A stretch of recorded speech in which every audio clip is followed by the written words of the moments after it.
მოგესალმებით. საერთოდ მე თვითონ ხა დოის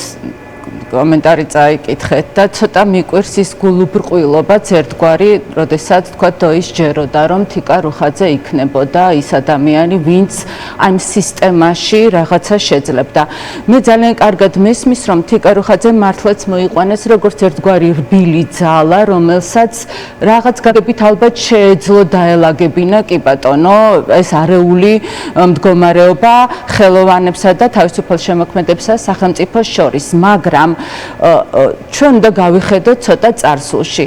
როდესაც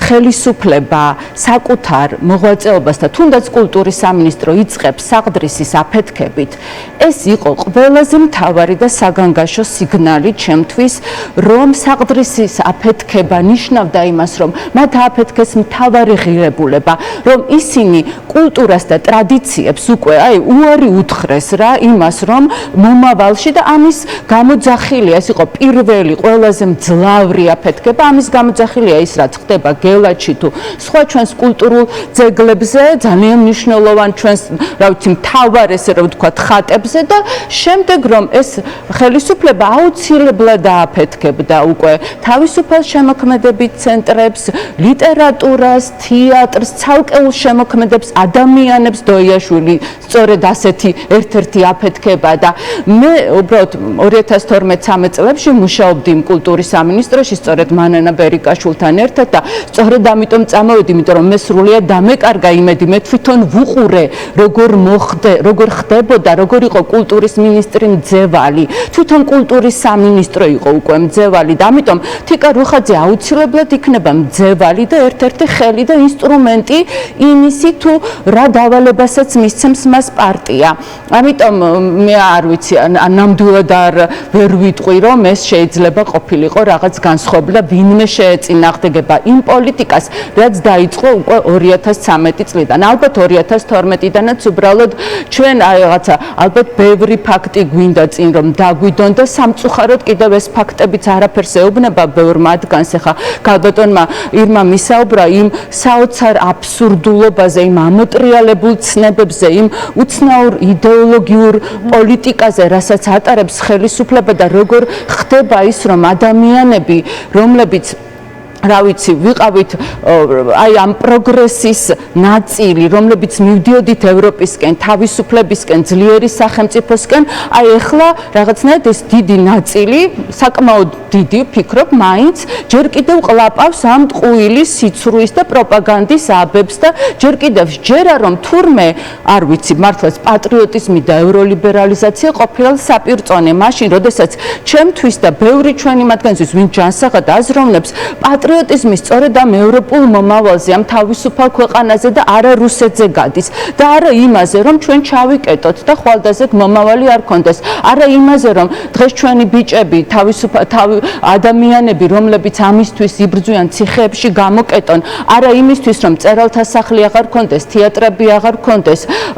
კინო აღარ გქონდეს. ეს ხომ პატრიოტიზმი სწორედ ამის დაცვა არის. როგორ შეიძლება ეს ამოატრიალოს ხელისუფლებამ ეს ცნებები, რომ პირდაპირ არ ვიცი, რაღაცნაირად ეს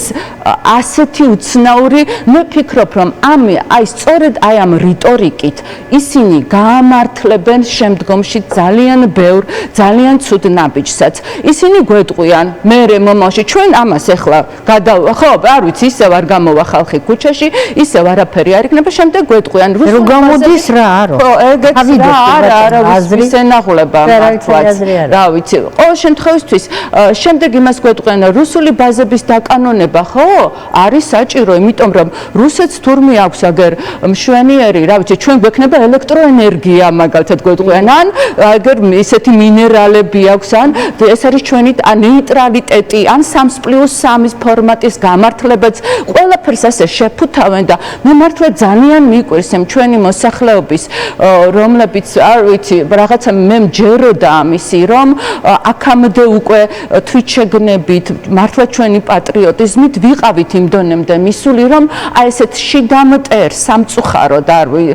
რომელმაც ნელ-ნელა მოგვუდა და ესე ჩაგვხარშა რაღაც ამ ჭაობში, ჩვენ შეგვეძლო ამასთან ძლავრი წინააღმდეგობა.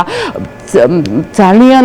ხა ქალბატონმა ირმამ დაიწყო აღდგომით და მე ერთ რამეს ვიტყვი,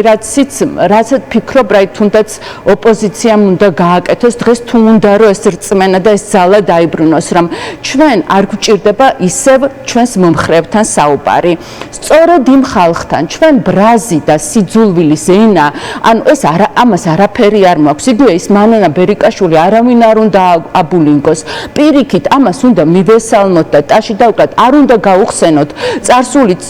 ესენი იმ ადამიანებს, რომლებიც დღეს შენს კარს ახებენ და მათთვის ეხა ეს რა თქმა უნდა დისკომფორტია. პირიქით ჩვენ ეს ბრაზი რაღაცნაირად იმედად